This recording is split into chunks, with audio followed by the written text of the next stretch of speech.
All right, welcome to the Final Project Overview. We will talk about the Final Project organization, but I'll start by just reinforcing some of the ideas in the Final Project instructions, and that is just the very idea that what you're doing is inquiring or exploring into the subject matter that you've chosen to focus on.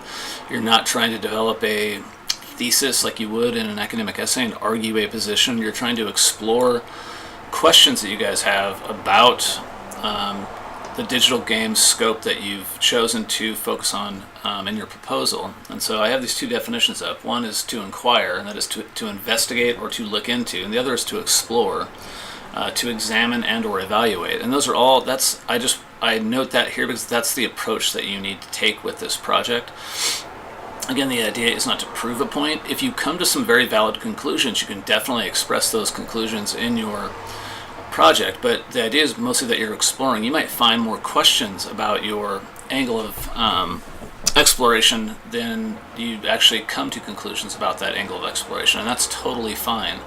And the idea is that we have 8, 9, 10, you have 3 weeks to work on this project, and that might not be enough to sort of develop a thesis-based position. So that's why the focus of the project is to explore or to inquire into your proposed ideas and questions. And that's what I want to emphasize before we even start and get any farther into this presentation.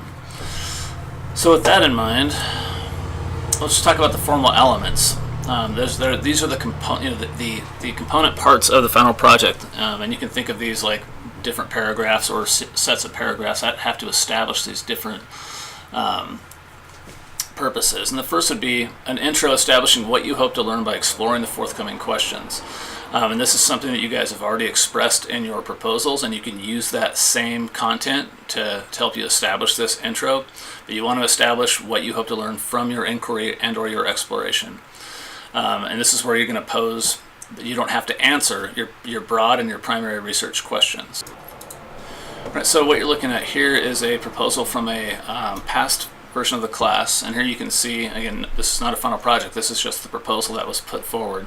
And so here's the author expressing the game that they've chosen to focus on, broader context question, primary research question, subordinate research question, and then what they hope to learn. And here's this paragraph here. This can be part of your opening of your final project. And if you've elaborated on what you hope to learn from this, or you've revised it somewhat, that's perfectly fine. But if you're still sort of exactly where you were with the proposal, you can literally copy and paste that information into your final project. So the next element that you'll have to put into play in your final project is a narrative chart.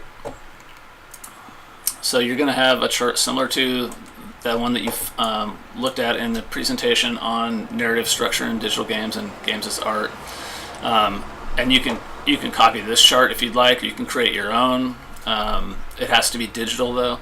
You're going to establish exposition, protagonist, antagonist, what the conflict is in the storyline of the game you're playing, and then track the moments of crisis as they build tension over time in the game that you're playing. Identify the climax and any falling action and or rising action at the end. You can integrate visuals anywhere in your chart, so if you have screenshots and things like that, you can integrate those. If there's a screenshot that captures the essence of one of the crisis moments, you can integrate those screenshots into your narrative structure chart. If you do that, you'll get extra credit. It's definitely not a requirement though. You can also, if you're ambitious, insert YouTube share links of video footage for the climax or any of the crisis moments, or how the game opens or how the game closes, or whatever you think would be helpful in sort of getting a feel for the narrative flow of the game. So with those two things in mind, here's an example of the final project extending off of that proposal that we just looked at. So we can see the author establishing his intro, and he elaborates on his what I'd like to learn from this project statement a bit, but it is in place here, and he's focusing on art in digital games. So he has a section on, he leads in by setting it up using a take on art, and then leads into what he hopes to learn with the rest of his intro. Prior to the narrative chart, you'll have to establish the game, the publisher, and the game type. Right, so he does that up front. And then here you see his narrative chart integrated into his project at the very beginning. And this is mostly for myself, so I can get a feel for the narrative flow of your game if I haven't played it. And so I can take a quick look at your chart breakdown. It also helps you just track the significant portions of the game, especially if they're relevant to the questions that you have for exploration. So once you've established your intro and what you hope to learn from this project, you've set up and identified the game type, and the publisher, and your narrative structure chart, you're just going to focus basically on organizing your project around your questions for exploration. So you can basically consider your primary questions and your sub-questions. You can have headers and subheaders, basically dividing up your document as a way of organizing it. You don't necessarily have to focus on a paragraphed essay type approach. You can just use your questions as bold-faced headers and then engage those questions with content underneath them, right? And then just keep working with that same type of organization. So again, if we look at, this is the model proposal that you guys looked at on the student who was asking, is it possible for a medium of communication to give viewers a sense of what it's like to experience combat? And then here's all of his subordinate questions. So the way that one approach that you can take is simply to use each of these questions, this question, this question, this question, and so on, all the way down the line. That's how you organize your document. Those would be bold-faced. You would engage the primary question and any sub-questions under it, right underneath it, and just take that basic approach to organizing the structure of your final project. You are going to have to use images and source references where appropriate. And that is, and you have to discuss, if you use a image, and again they're required, you have to have so many images and or so many pieces of video across your exploration, and check the final project requirements to know how many you need. But when you do use a visual, you have to talk about the visual like you have to write about the visual. You can't just have it there and then have it assume it's self-explanatory relative to how it helps you develop your inquiry. You have to actually talk about what's the content of the visual, the content of the video, and explain how it actually helps you explore whatever question you're trying to explore at that particular point. The same thing with integrating sources. So if you have an article that helped you get an idea or helped you explore and inquire into one of your questions, you have to identify that source fully using basic MLA style, full name ID, if it's an article or a book, and then you can quote, summarize, or paraphrase the author as a way of giving context to that area of your exploration, and then elaborate on what it helped you understand relative to the question that you were exploring through that source. All right, so we're back in that example final project we were just looking at a second ago.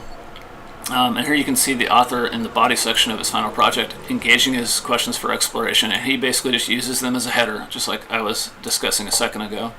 So his first question was, do people get some form of enjoyment by experiencing sadness? And here you can see a basic body paragraph where he's engaging that question and exploring it. I'm going to go down to the second paragraph.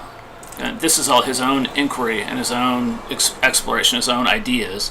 In the second paragraph, though, he integrates his first source. And so you can see here in an interview, relationship professor Dr. Pat Love explained.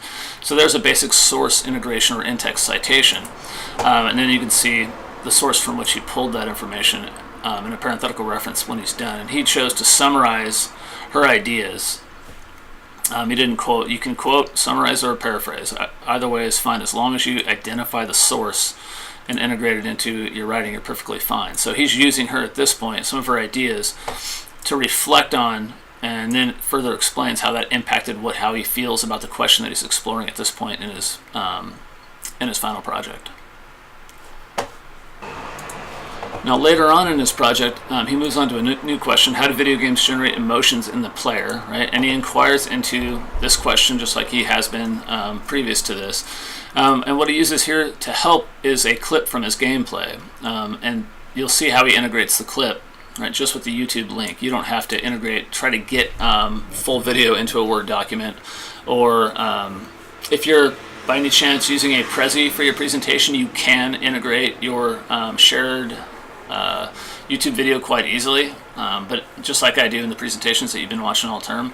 But if you have a standard Word document, all you have to do is give me the actual full HTTPS of the YouTube share link, and then what I can do is control click on it.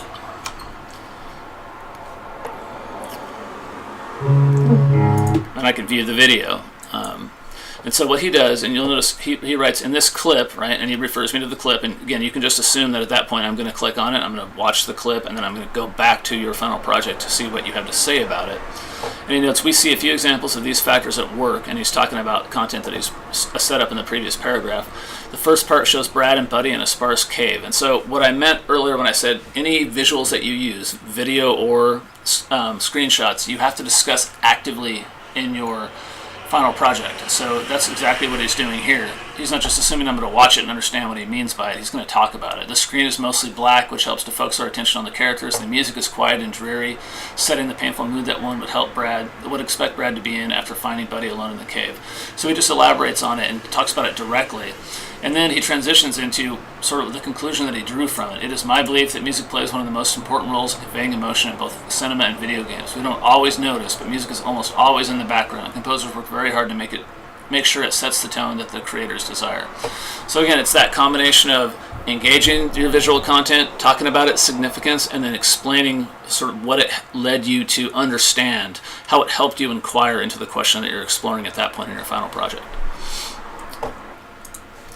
Now, once you've basically engaged all of your questions for exploration, you have to have a conclusion section in your final project. And the conclusion section is something that was not part of your proposal because you hadn't engaged the questions that you were actually exploring. But the conclusion section assumes that you can further discuss any conclusions that you did draw by inquiring into the questions that you set up in your proposal, and then explain any actual concrete conclusions you feel that you can communicate. But you can also focus on adding more questions that you came to understand need to be answered for you to really come to any conclusion at all about your primary research question. So your conclusion section can still be open-ended and inquiry-based. Again, you can focus on any ideas that you do feel pretty comfortable with after your exploration, basically where you draw conclusions as a way of answering those questions. But you can also pose further questions, or you can talk about questions you just didn't feel you were able to answer confidently through the game that you were playing, and that's perfectly fine. After you have your conclusion, there's a works cited section where you're going to list your sources using MLA style. And that's just in case I need to retrieve a source or want to look further into any of your sources. All right, so what we're looking at here is just the rest of the final project model, and you can see again the questions. He keeps organizing his final project around the questions that he wants to explore. He engages sources whenever he needs to help him elaborate and further explore any of those questions. He uses visuals as a way of just establishing context for particular parts of the game that he inquires into, and he has a caption. If he does use a still shot, he has a caption here discussing or clarifying what's being shown in that particular part of the game, and he also discusses actively that content to explain why he used the visual in the first place as a way of helping him explore the question that the visual is a part of. So again, that you can see this pattern continuing. Here's his conclusion section. And this is where he draws some conclusions. And he does draw a couple of concrete conclusions about what he wanted to explore relative to his primary research question. You'll notice that he still offers any type of, if there's still things that he's not sure about, he's not afraid to articulate that. I still can't say for sure what draws us to playing a video game with a tragic story. Perhaps it's because that tone of inquiry you can still adopt if you don't feel comfortable drawing a definite conclusion about your primary question or any of your subordinate questions. The last page is his works cited page. So here are all the sources that he cited in the body of his final project, and you can see they're listed in MLA bibliographic style. You can follow the same pattern. If you have questions about MLA style, let me know, and I can I'll lead you to some links that will help you set up your sources so that they fall under MLA specs. Both the proposal model and the final project model that were used in the video are here right in the week 8 section of class. So here you can see the proposal model on which this final project model is actually based, just to get an idea of how it moved from proposal to final project. And this is just a conventional approach using a Word document in terms of presentation options. And that's what most people, I assume, will probably do, is just use Word and compose their final project in a Word document and integrate visuals and or video links into the Word document, similar to how it's done in this model. There's an alternative approach I listed down here as well. One student from a past class used YouTube as a presentation option. So instead of actually writing up a document like this one, this student actually created a script and then worked through his questions for exploration in a YouTube video. And here you can see the YouTube video link here. You can click on it and watch the video and see how he approached it, and then here's his script here as well. If you want to take that approach, you can do so if you're so inclined. It's definitely not a requirement, but I just wanted to offer alternative presentation approaches. You can also use something like Prezi or PowerPoint to present as well, as opposed to something like Microsoft Word, as long as the content is substantial enough. So if you have questions about alternative presentation approaches, go ahead and run them by me prior to jumping in. Last, let's take a real quick look at weeks 9 and 10. And you'll notice there's not a lot going on. The idea is that weeks 8, 9, and 10 are all you basically working on the final project. So, and I offer this deadline here, which is a soft deadline. There's nothing really to be done, but it says prior to Sunday at midnight of week 9, you should have a draft of your final project completed. This is not something you submit.